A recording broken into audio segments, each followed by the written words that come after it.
A gente viu então como usar a árvore B para fazer índice, certo? Nós vamos ver uma outra forma agora, que são as tabelas hash. Algo que você já viu na disciplina anterior de Algoritmos e Estrutura de Dados 2. Não tem muita novidade, no entanto, nós vamos aplicar isso aos nossos arquivos em disco e sempre lembrando que a gente trabalha com uma massa de dados muito maior, ou seja, nós teremos milhões e milhões de registros diariamente para incluir na tabela e ela precisa comportar isso, né? Mas vamos voltar aqui um pouquinho e ver quais são as vantagens da tabela hash. Bom, aqui eu digo que elas podem ser usadas como índice, mas a grande vantagem está aqui, olha, em a gente ter uma operação cujo acesso é direto. Eu não preciso fazer um percurso em uma árvore, eu não preciso comparar registros, eu quero ir diretamente para aquele registro. Custo da operação, um acesso. Né? Isso que é o vantajoso no uso de uma tabela hash. Só que isso tem um custo. Né? Claro, isso vai gerar uma sobrecarga para a gente, que provavelmente vai ser na forma de uma maior ocupação do espaço em disco, de algum processamento extra. Mas nós já vamos ver qual é esse custo. Só lembrar aqui que a determinação da posição onde o registro vai ser armazenado virá de uma função hash. Né? Nós teremos uma função de dispersão ou uma função hash que dirá para a gente onde que o registro ficará armazenado. Então, para isso, a gente vai ter que construir uma função, aqui eu estou chamando essa função de H, que vai receber uma chave, e aí a gente volta ao conceito de chave. Uma chave pode ser o código, um identificador do registro, pode ser um campo qualquer, né? Eu posso usar aqui como chave, de repente, o nome do cliente, o nome do produto, não tem problema. Pode ser uma combinação de campos, pode ser um pedaço de um campo, tudo depende do seu projeto, mas nós já falamos disso lá atrás, quando a gente estava discutindo sobre a chave de ordenação. Muito bem, essa função vai fazer alguma coisa mágica lá dentro, que a gente tem que discutir para frente, e vai trazer para a gente o endereço, o ponto onde nós devemos armazenar aquele registro. Então, todo o segredo dessa história está na qualidade da função hash.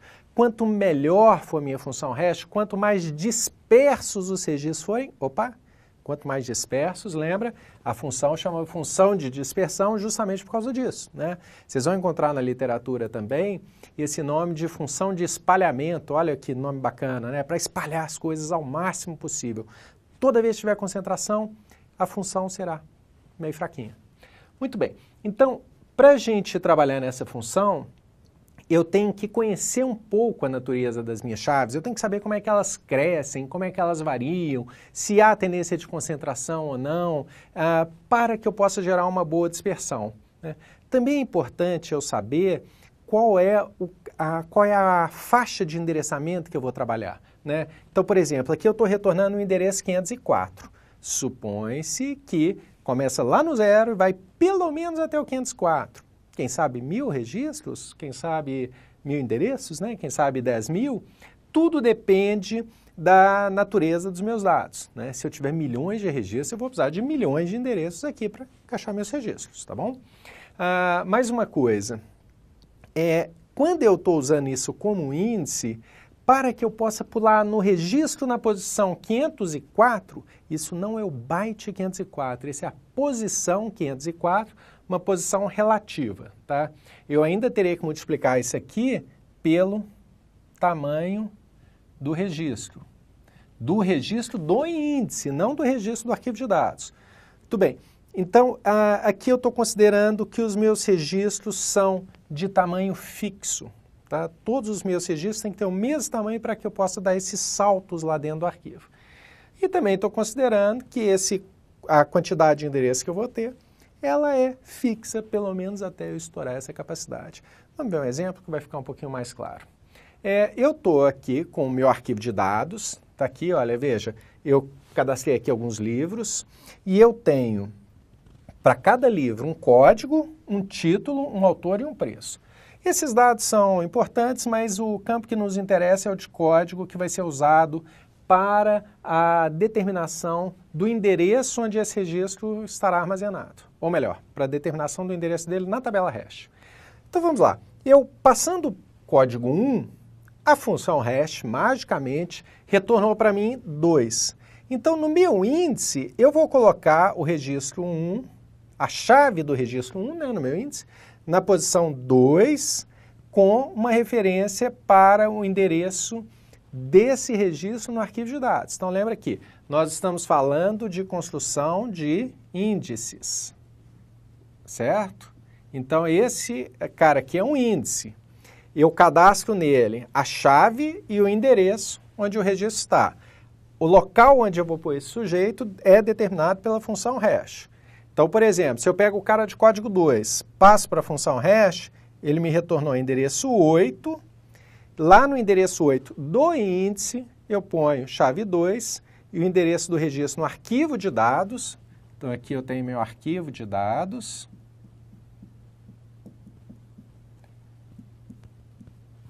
Está lá na posição 108.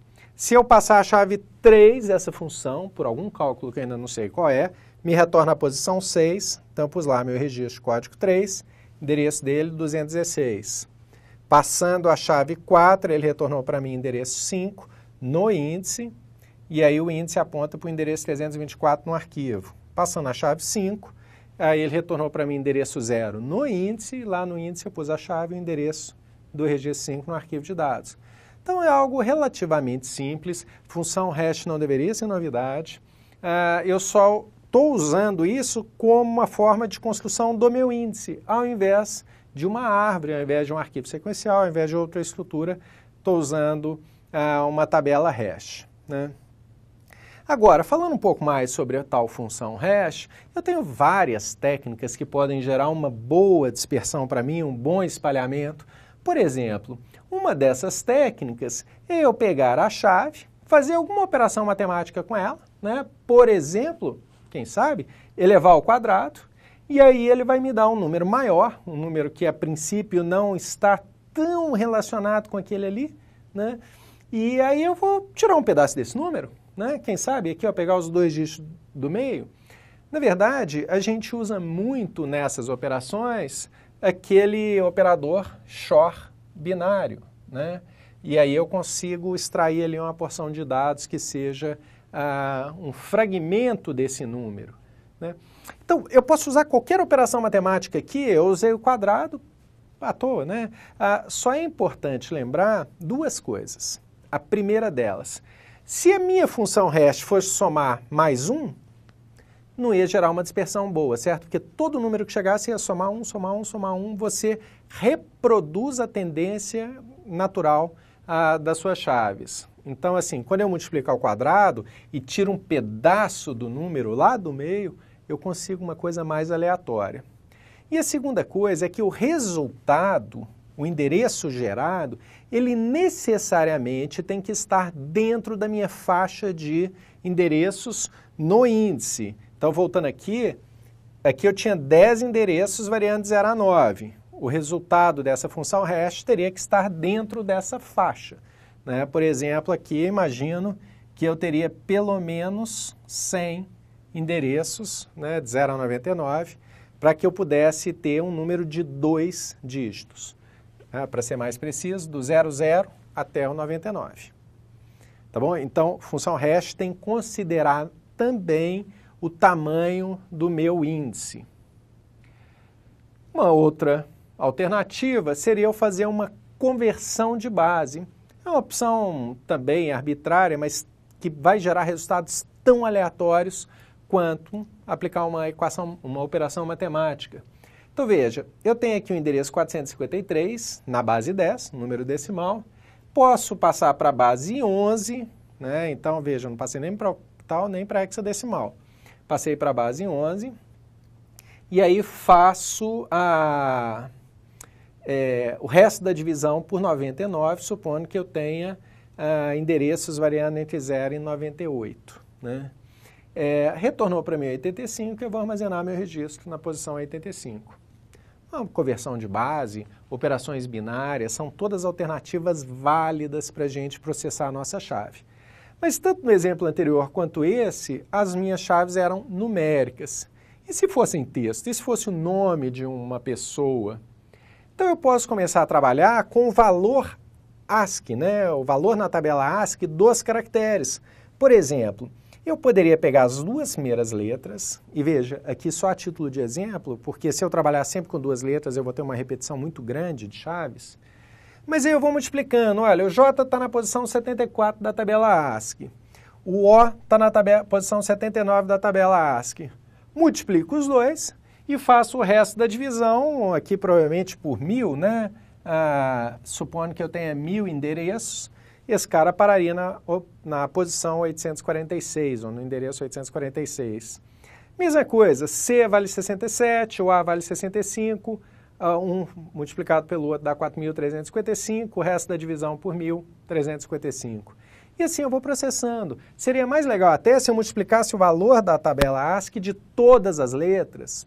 Uma alternativa, o objetivo é fazer alguma mistura ali de dados que me resulte em uma dispersão boa, em números que não sejam repetidos, porque senão a gente vai gerar colisão. Eu vou tentar mandar vários registros para o mesmo endereço, que é o que a gente chama de colisão. Fica aí que a gente já vai ver o que é colisão no próximo vídeo.